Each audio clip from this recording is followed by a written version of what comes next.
अरे कैसे कटी कैसे कटी,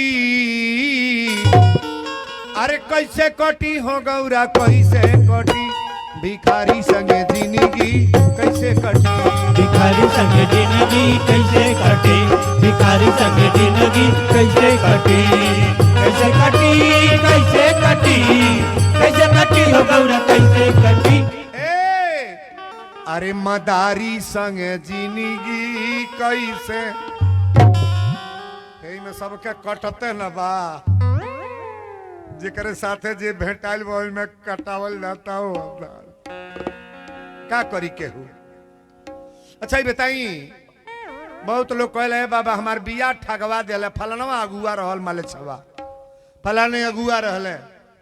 सीता के बियाहवा जौन भइल बा उ अमीरे घरे की गरीबे घरे, राजा जनक के लड़की के बियाह कैसने घरे भई, राजा घरे, और उनका पति भगवान हवा राम। सीता इतना कष्ट कोनो महिला सहले बड़ी, कहो सीता जौन संकट सहले बड़ी कोनो लड़की सही, और राजे घर तो बिहल रही, यही में जौन गरीबे घरे बिहल बा नसीबवा ठीक बा, मर्दा लायक बा, मड़ई में आयली 3 मंजिला बन गल मारुति से उड़ती है। यही में राजा घरे बिहल गल, सजी खेत बाड़ी बटले बा, सब बेवत बा, दर दर के ठोकर खातिया कर गहना बिको बटुली बटुला सब बेच के मल छवा पी घर लस। ये सुनो मर्द बाण के ना है, नसीब अपना अपना बाबू। एक बात सुन लो, अगर बेटे को बच्चन के तरह पीछे हटा दे दोनों के, अरे बाबू अरे पीछे जो, अरे जो पीछे प्रसादी बटाता जो भाग जो नहीं हटाता हो ना, पीछे गई जो झूलवा पर झूल बिना पैसा के झूलावता जो भेजा बेकुल का भेजी होने। एक बात गौर करना, यहां जितने लोग हैं मेरे शब्द का ही कीमत है। लड़का के एको खेत न कीना, एको घर न बनवाव, एको गाड़ी न कीना, पढ़ा लिखा करके संस्कारित बना दो। अगर संस्कारित हो गया, आपके मरने की देरी है, खेतों कीन ली, घरों बनवा दी, गाड़ियों कीन ली, सब व्यवस्था टनाटन, केवल संस्कार देकर मरो। कंपाइन कीन दो, टरक कीन दो, 5 बीघा खेत कीन दो, सजी रुपया पैसा जमा कर दो, केवल संस्कार न दो, मरने के देरी है, जहिया से मोला तहिया से बिकाल शुरू। ऐसा होता कि ना हो, लच्छी राय में नहीं होत होई है? हर गांव पर होता, हमरो यहाँ यह होता। बच्चों को संस्कार देने का प्रयास करो। संस्कार स्कूल में नहीं मिलता है, विद्यालय में नहीं, इंटर कॉलेज डिग्री कॉलेज में नहीं, यूनिवर्सिटी में नहीं मिलता है। संस्कार तो माता पिता अपने परिवार में देते हैं, और संस्कार कथा मंच पांडाल में। ताली बजाबर जा रहे, हमारी बात समझने का प्रयास करो। शंकर जी के ले गए लोग, देवता लोग कहले सरकार बियाह कटी ना, का जन रौरे यहाँ बियाह कटवा के बाग ना, ये दादा हमरा तो गाँव के बगल में एक जना बाढ़ है, केहू घरे बर देखा हुआ, यहाँ तो अपने दुआरे पर बैठा ली है, बिस्कुट पानी पिया ही है, पूछी लोग लड़का कैसन बा, तो लड़का नीक बा, तनी पकौड़ी खाला, तो कहो लोगे जी पकौड़ी तो केहू खाला, तो हरदम नहीं खाई, जहिया दरुइया पियला तहिया खाला, तो कहलो दरुइयो पियला, तो हरदम दारू ना पी, जहिया जुआ में हार जाला तहिया पियला, तो कहलो जुओ खेलेला, तो हरदम जुआ ना खेली, जहिया मोट रुपया लूट के लेवला तहिया खेलेला। ई बियाह काटे पड़ल की कट गए, एक खल के केहू बाग ना है टोलन पर, खल खल के लोग बा, चढ़ल भंडीर उतारे वाला लोग बा हो दादा। बियाह कटवा लोग सुन ली, अगर एजू केहू होई तो जौन बेटी के बियाह ना होता करा दो, कटले के पैर में ना, लड़का के मोर बनवा दो, तो के फल कई गाय के पुण्य मिली। अगर शादी काट रहे हो, कुकर्म करे सुधन बढ़े, ई कलयुग की रीति, अंत समय ढह जात हैं जस बालू की भीत। बुरा करने वाले का बुरा होता है। दूसरे के घर जे फोड़ा था ना, भगवान ओकर जोरी से कोड़े लहे, तरह ऊपर से ना, यही तरह खोन दी है, कोड़ दी है। आज वर्तमान में केवल अपना देखो आप, कि मैं बढ़िया काम कर रहा हूं कि नहीं। बोलो सच्चे दरबार की जय। कथा तैयार आइल बा। शंकर जी कहले तर मनाई ना, सारा सप्तऋषि लोग मिल जा, नारद जी के लेके जा लोग राजा हिमांचल के दरवाजा पर। जबले लड़की के माई बाप राजी ना हुई तबले बियाह ना हुई। नारद जी गईले, माता मैना अपना द्वार पर बैठल हली। नारद जी के देख के प्रणाम दंडवत भइल। कहली बाबा कौने ओर से? नारद जी कहले बियाह तय हो गल ओरा बेटी के। मैना कहली कौने जगह? आ त कैलाश पर्वत पर मकान बा। मैना कहली के तुके घर ह? नारद जी कहले 5 मंजिला कोठी बा, 5 गो घर बा। शंकर जी का कहीं घर बा? कहो लसिया फुकाला हो जी न रहिले हुआ के चापा तना। नारद जी बियाहे में झूठ साँच बोल के बियाह करवा दो, लेकिन एहू खोल के झूठ साँच न बोलो। सुनो, खेत नहीं बा तो झूठ बोल दी हो, रुपया नहीं खा झूठ बोल दी हो, घर नहीं खा झूठ बोल दी हो, तनी कम कमाता झूठ बोल दी हो, तनी बेमरिया बा झूठ बोल दी हो। लेकिन पियक्कड़ अगर लड़का बा, हाथ जोड़ तनी ओकर झूठ बोल के बियाह न करई। पियक्कड़ जोरी से सोहेला। अब टहवा टोला पर तक दारू पियते नहीं होई। बुझे वाला तो बुझते बा। वीरेंद्र बाबा का तू कहबा हो दादा, हमरे कपारे ठोंक गईले। बोलो सच्चे दरबार की जय। मैना कहली बाबा जब रौरा पस खेत कितना बा? नारद जी कहले 500 एकड़ खेती बा। शंकर जी के कहीं खेत बा? ऐसा जी खेती के कर हमरे बाबा के हो। ऐसा जी मकान जो 3 मंजिला 2 मंजिला बा के कर हमारे शंकर जी का है। मैना कहली लड़का के उम्र? नारद जी कहले 16 वर्ष का। शंकर जी 16 वर्ष का रहली, लेकिन शंकर जी को लिखा गया है कि कर्पूर गौरम करुणा संसार सारम भुजगेंद्र हारम सदा वसंतम हृदयारविंदे अभवम भवानी सहितम नमामि। मैना कहली बाबा जब रौरा पसंद बना तो तिलक बरसा चल जा। गाड़ी के गो है शंकर जी के बियाहे में कहीं रामचरितमानस में तिलक बरसा नहीं है, लेकिन लौकिक परलौकिक हम दोनों दिखा रहे हैं। शिव पुराण में कुछ मैटर है। गड़ी के गोला, पान के पत्ता, नारियल, पियरी धोती लेके ठाकुर या पंडित जी चलल बालो।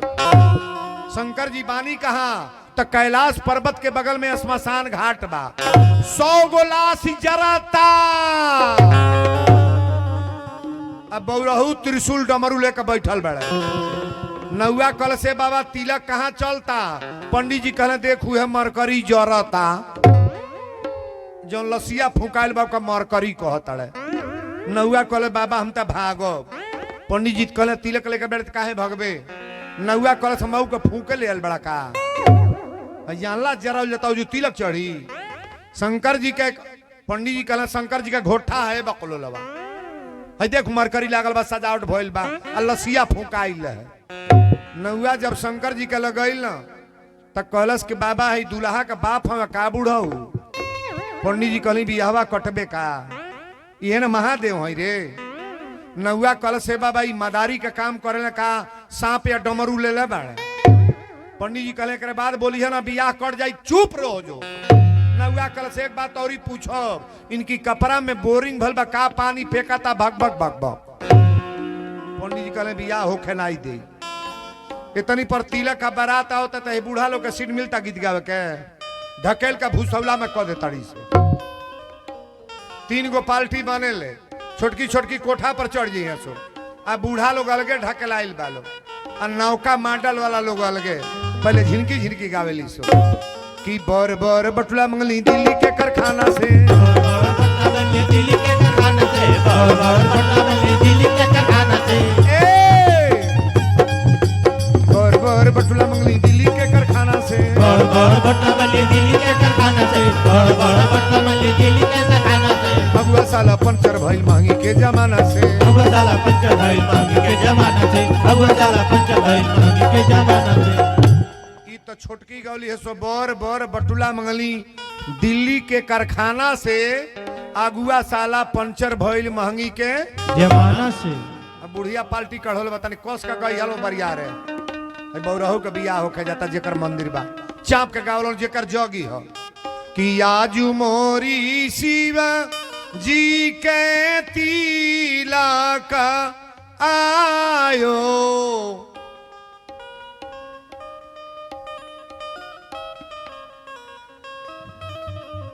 तनी खोखी खेखार लेबू लोग गावा तड़ू जब बुझाता हो तो मुँह में तोपा जाता हो जब ए कड़ेरे गालो चाप के कई तरह भगवान के बिया हुई कस का गाइए कि आज मोरी शिव जी के तिलक आयो।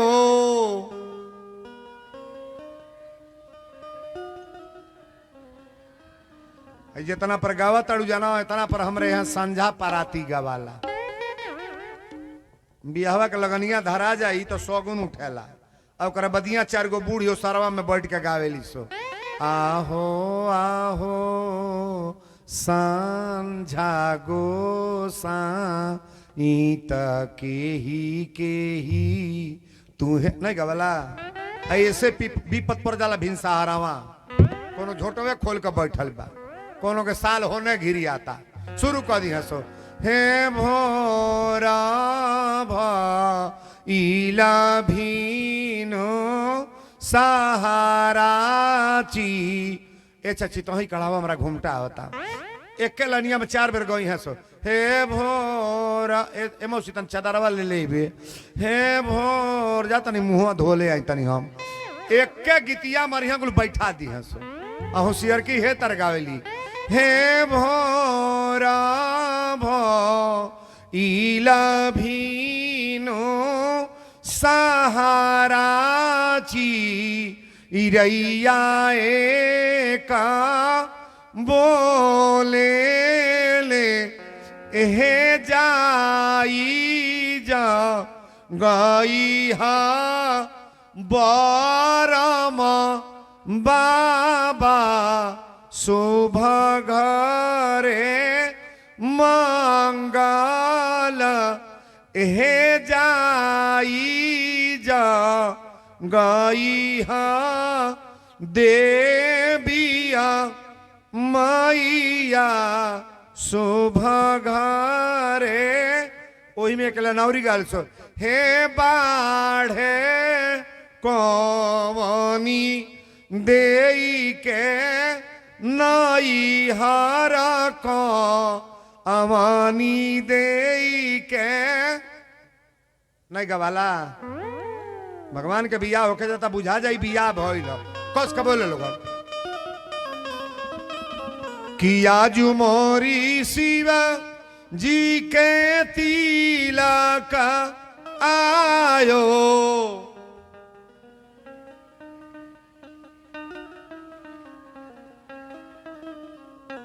असल में गीतिया का गवा अभी कुल गीत नहीं गवा तब फिल्मी गाना गवाता लो। तिलकहरू को मेरा नमस्कार है आंगन में तेरा इंतजार है। तिलकहरू को मेरा नमस्कार है आंगन में तेरा इंतजार है।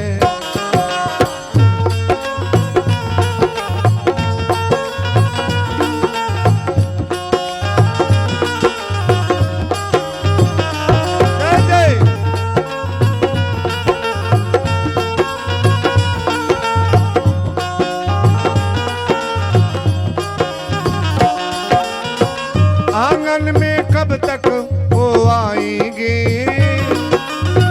देरी होगा तिलक कब चढ़ाएंगे।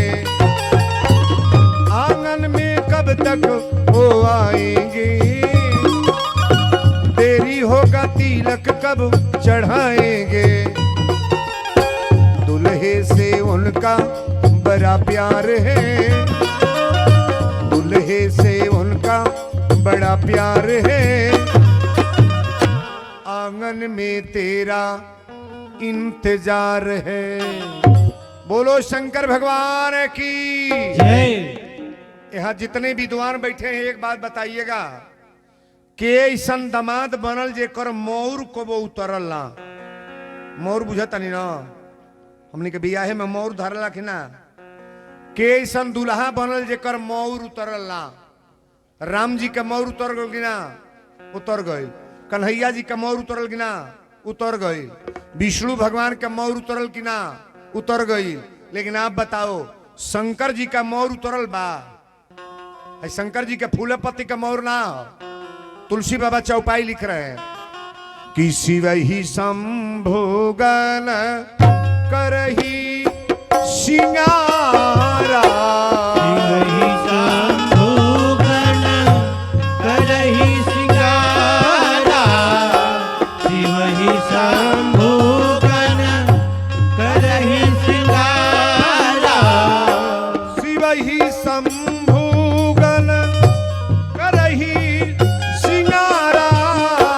शिवहि शंभुगन करहि सिंगारा। जटा मुकुट यही मोरे सवारा। जटा मुकुट यही मोरे सवारा। जटा मुकुट यही मोरे सवारा।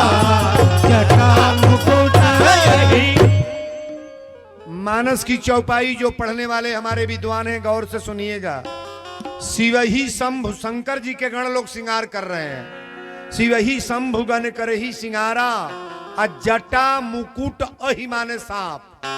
शंकर जी के जटा बटले बा अहि माने सांप। ई दोनों लपेट के मौर बनल। हमारे भोले बाबा के मौर बन गए। आ मौर जब बनल त दुल्हा बनत रहे। बाबा लिखली कि कर त्रिशूल यरु डमरु बिराजा। आ चलही बसह चढ़ी बाजई बाजा। कौने सवारी पर दुल्हा बनले? बोले परी कि ना? मारुति में। तो काहे मारुति को हता? शंकर जी कौने सवारी पर दुल्हा बनतनी? मारुति में ना, बसहा बैल पर। और जितने विद्वान हैं थोड़ा एक बात गौर करिएगा। शंकर जी के पूरे परिवार में जानवर सवारी हैं। शंकर जी के पूरे परिवार का विवरण मैं बता रहा हूं। शंकर जी के सवारी है बसहा बैल। राजेंद्र, शंकर जी के सवारी है बसहा बैल। और दुर्गा जी के सवारी, शंकर जी की औरत का नाम दुर्गा है। शंकर जी की औरत का नाम दुर्गा। दुर्गा जी के सवारी नहीं बोलो। दुर्गा जी का सवारी हाथी। दुर्गा जी के पर चढ़ ले। अरे बाघ बोला ना कस के।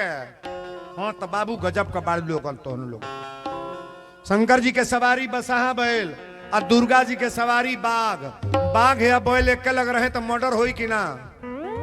ना होगा।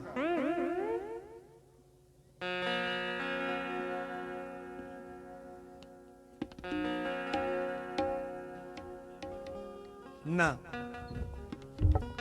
शंकर जी के एगो बेटा मरे जेकर नाम गणेश है।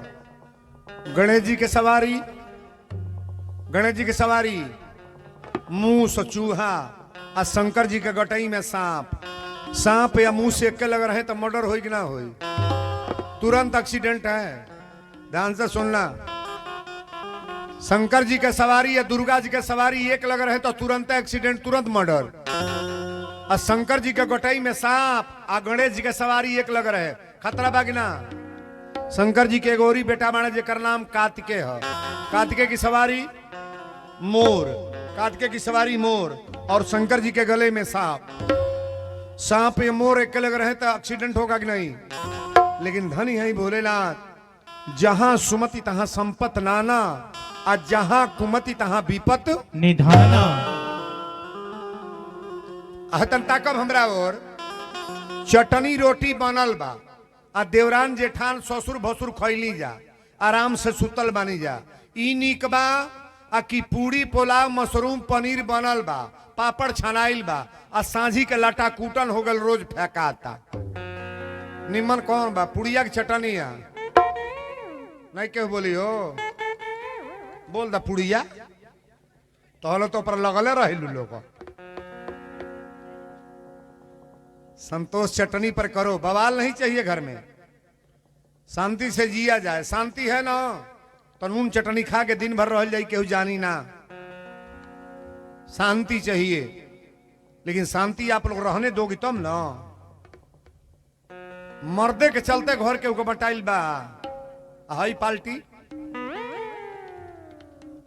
भीतरे बुझा जा का कहता नहीं। हम थोड़ा विचार बनाओ आप। बोलो सच्चे दरबार की जय। शंकर जी के बारात जब चले लगल तो तुलसी बाबा लिखली कि कर त्रिशूल रमरु बिराजा आ चलही बसह चढ़ी बाजही बाजा। बैले पर चढ़ले बोल चलता है आगे पड़े और दूल्हा बैठा तले पीछे पड़े। शंकर जी के पड़ बैठली पीछे पड़े।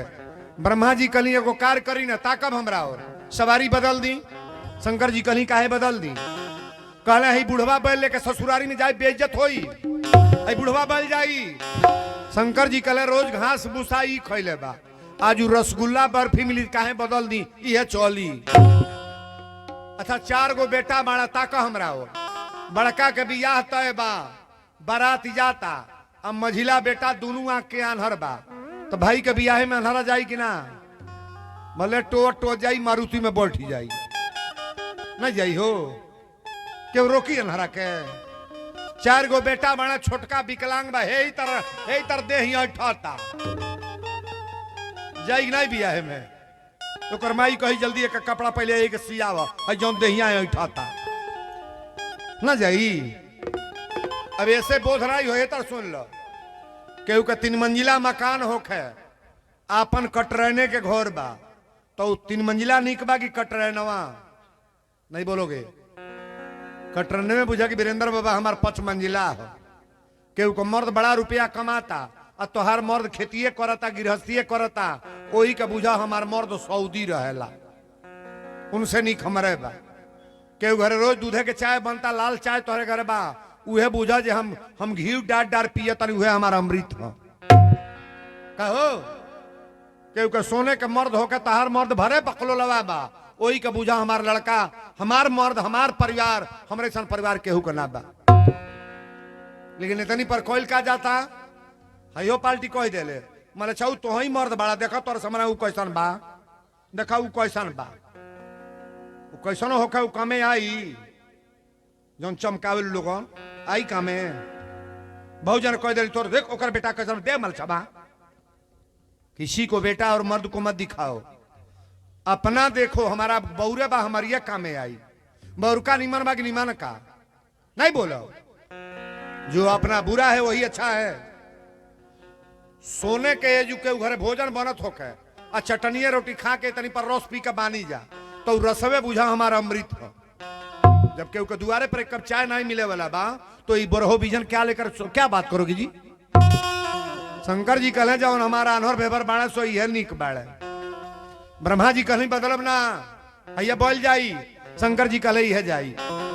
तुलसी बाबा लिखली कि जस दुल्लह तस बनी बराता जस दुल्लह तस बनी बराता जस दुल्लह तस बनी बराता जस दुल्लह तस बनी बराता जस दुल्लह तस बनी बराता कौतुक विविध होई मधुराता कौतुक विविध होई मधुराता कौतुक विविध होई मधुराता कौतुक विविध। जस एक चौपाई पर थोड़ा गौर करिएगा जो मैं बोल रहा हूं। जस दुल्लह तस बनी बराता आ कौतुक शब्द लिखा गया है। कोनो का हथवे ना कोनो को गोड़वे ना कोनो को पीठी पर कुबर बा कोनो को पेटे पर आंख बा। ए बाबू सब अफसर लाइन के लोग चलल बा।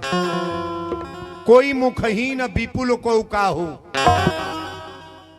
कई गो के 10 मुड़ी बा कोनो कहे पर तो घटाइए ना। ब्रह्मा जी कली बारात ना बुढ़वा बैल ना बदलब कहले ना कहले तब बरतिये के बदलाव करी ना। हई भूत प्रेत बाप उगारे दौड़िया कौन हे तर लोग जाला बाराती।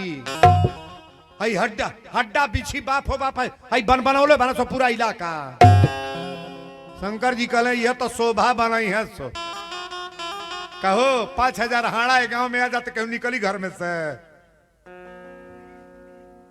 निकली। शंकर जी कहले यह तो बने है सो मर्यादा।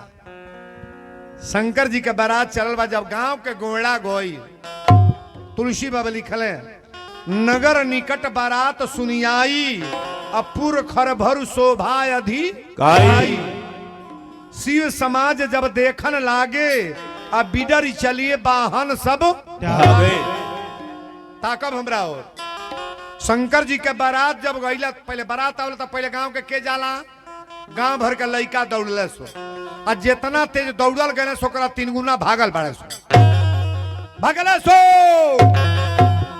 आ जौन भागत अपने माई से कहता रजाई ओढ़ा दे मुँह पर मतरिया कल से गर्मी में रजाई उड़ाल दे रे का हो गई तो जल्दी उड़ाओ कुछ लौके न कोनो लड़का कहता फाटक बंद कर कोनो कहता खिड़की बंद कर मतरिया पूछली का हो गई तो लड़कवा कल सबके घरे बारात आवेला हाथी पर घोड़ा पर पालकी में दूल्हा आवेले उ दूल्हा आवता बैले पर बैठल बा बोल चलता है आगे पड़े दूल्हा बा पीछे पड़े मतरिया कल सौरी का देखले है तो सबके घरे दूल्हा सूट बूट पहिरले उघारे बा एगो बघम्बर लपेटले बा एगो लइका कलश में आई रे हई भूतावा पेड़ कहा तोरलो कई हजार भूत सतवे में लेके आई बा।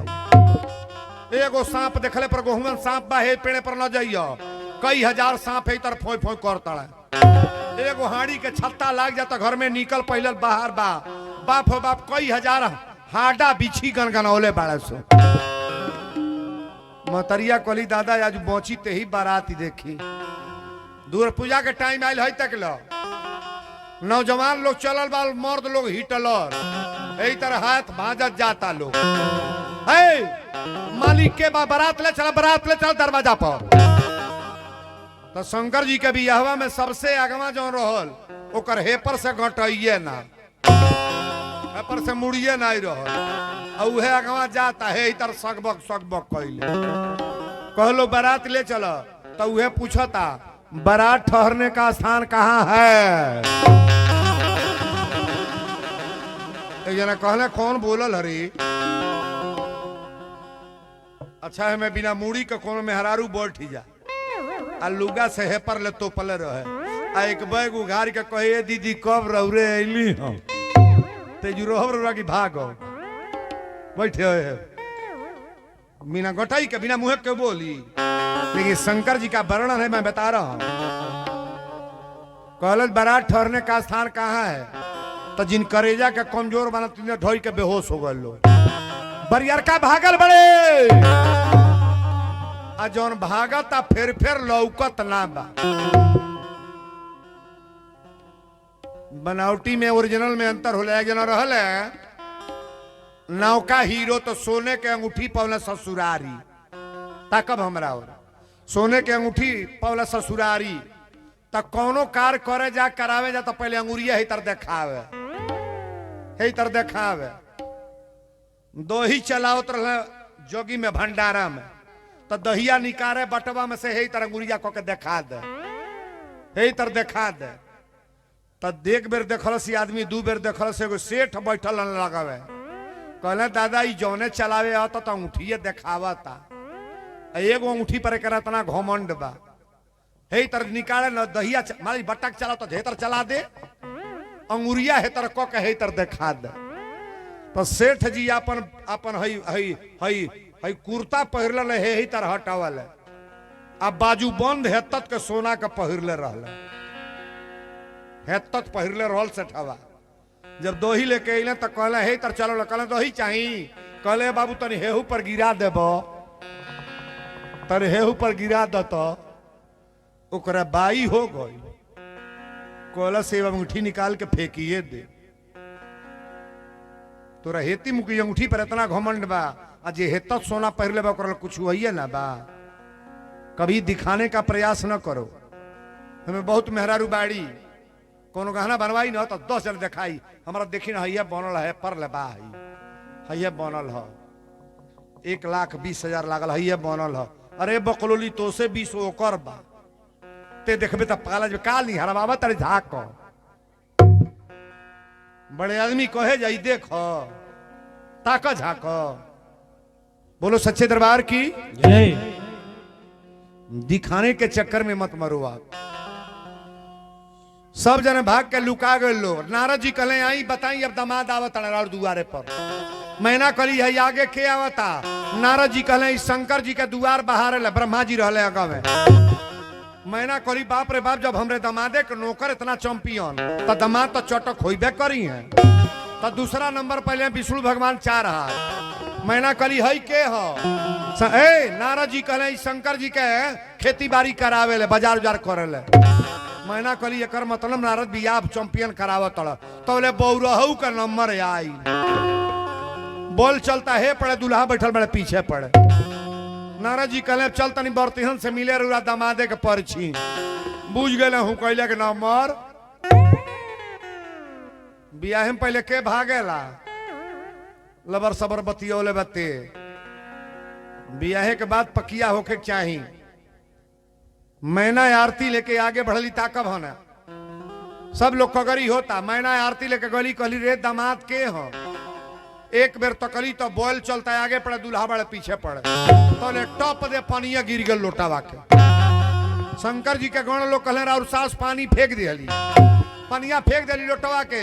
शंकर जी कहले फेंकली ना आई हई हमार सास ही सोचा तड़ी होशियार ना बाड़ी जब हमरे दमादे के जटे से गंगा जी गिरत तड़ी तो एक लोटा पानी लेके लबर लबर का करी वो लोग में बुझाइए जाता फेर में न पड़ तो ले भक दे दिए बुता गई। शंकर जी के गण लोग कहले दिया बुता गई। मैना ए शंकर जी कहले दिया ना बुताइल हमार सास होशियार बाड़ी ई सोचा तड़ी जब हमरे दमादे के लरे पर चंद्रमा चमकता तो ई दिया बार का भुकुर भुकुर का देखाई। ए बाबू ब्रह्मा जी यही तरह बैला के खोदल है तौले टॉप दे शंकर जी यही तरह भैले 8 गो सांप यही तरह लटकला सो। मैना कली रे ई कपड़ों पर सांप बा कनों में बिछी आ गठइयों में सांप आई उघार टप दे थरिया पटक के बेहोश। मैना शुभ आरती समारी आ गाँव ही गीत सुमंगल नारी। ए बाबू गीत मांगर बन अब मैना बेहोश भैली जब खड़ा भैली तो 1000 गाड़ी पहले नारद के देली कि नारद के हम काही बिगाड़ा नारद के हम काही बिगाड़ा नारद के हम काही बिगाड़ा नारद के हम काही बिगाड़ा नारद के हम काही बिगाड़ा बसल भवन मोर दीन उजाड़ा बसल भवन मोर दीन उजाड़ा बसल भवन मोर दीन उजाड़ा बसल भवन नारद कली की नारद तोहर का गलती कैलन कि हमार दामाद ऐसा हई मदारी के साथ बियाह कर भिखारी के साथ। पार्वती मैया कली माई हमरा भाग में जो बाउर लिखल होई ना त माई बाप बेटी के तकदीर नहीं बनावेला जौन तोरा भाग में लिखल बा तौन भेटाइल बड़े। आ हमरा शंकर जी ऐसा दामाद बा के आज कथा केकरा केकरा बढ़िया लगा तनी हाथ उठाए।